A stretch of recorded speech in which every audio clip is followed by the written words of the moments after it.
Hello, James Gillum here, student at SDI. We're in week 4 of FTH21351914.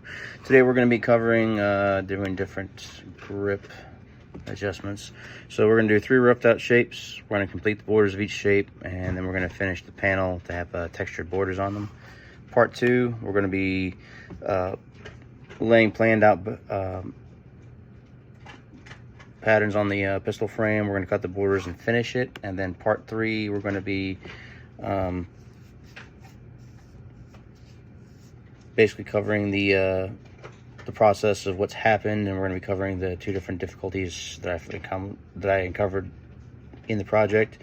And then we're going to talk about maybe what I could have done differently to make things smoother in the future. So let's get at it. Okay, so first part, just like in the video, I used the painter's tape just because I felt instantly it was going to be easier to see and easier to track, and also kind of keep up with any messes I was going to make preemptively. So I just did a simple triangle, square, or rectangle and diamond finish, cutting those. This is before I've done anything. I've literally just taken the pieces of tape off with an X-Acto knife. So these are my 3 laid out positions. We're gonna start from here. Okay, and you can see now we're in the second part of part 1, where we've got the borders are all cut out. Got a little crazy up there at the top, but it should be okay. Got these 3 cleaned up pretty good though. All right, so we got our test panel here again after the stippling has been done. So I did very deep, slow dots here. I actually used a line tool, kind of a flat wedge on that. And then I use a smaller pin dot on this. I actually kind of like the one in the middle. I think that would be really useful on the back of grips for revolvers and a couple of other types of handguns. So I kind of like that one, although I think this one looks the best as far as my work's concerned. This one you can see where I switched halfway through, and you can see how the approach angles changed, which might not necessarily be a bad thing, depending on the firearm you're doing it with. All right, so going into part 2, we've got our design laid out on the frame. You can really tell when I was drawing it on there, so I went ahead and went to skip to the part where we covered it in the painter's tape to make it a bit more visible. My idea is for it to come all the way down and around and back up again. And you can see we have a nice fresh cuts from our border pattern right in here. We use I use a soldering iron to bring it out this time. It actually cut pretty easy right along the border through here. Definitely a lot easier than using the grinder.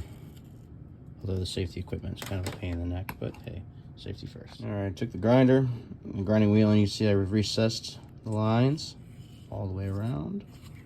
Kind of just touching them all, making sure everything's cleaned up and neat. All right, so here's the first part of it, and I really like it actually. It came out just about how I wanted to go, kind of like overlapping scales almost. I like it. All right, so let's look at the finished pattern. Looks like it actually stayed pretty consistent, and the color within the lines pretty good.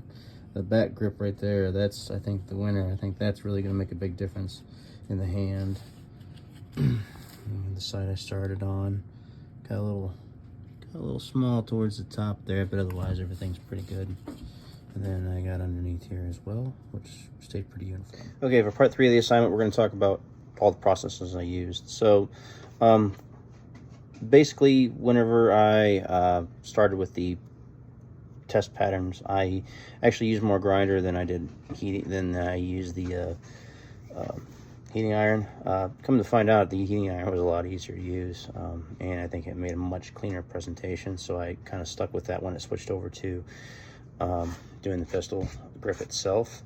On the inlays though, I did still use a grinder, and I think it made a real clean appearance, so I did keep the grinder for that. On the inlays on the other side, I tried to use the heating iron, the soldering iron for that, and it didn't really work very well, so kind of traded things when I did it. Things I could have done, and then of course, like when it actually came to mapping out the grips and everything on here, it's very simple because this very user-friendly for this particular project. It was already basically mapped out where I wanted to go, and I like the idea of staying inside the grip. I know a lot of people will do the additional parts of the slide and so on, but or actually lower parts of up here where it connects to the slide. I don't really care for that personally. I think the grips are where they matter the most, as it's the grip.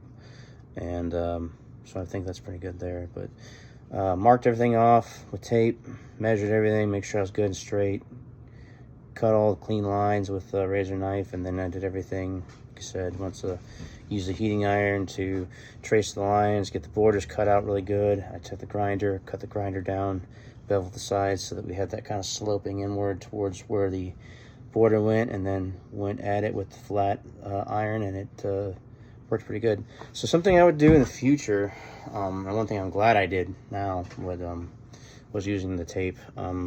Drawing it on there was not really working out for me, so I'm glad I switched to the tape. Otherwise I think I would have used a lot of time unnecessarily.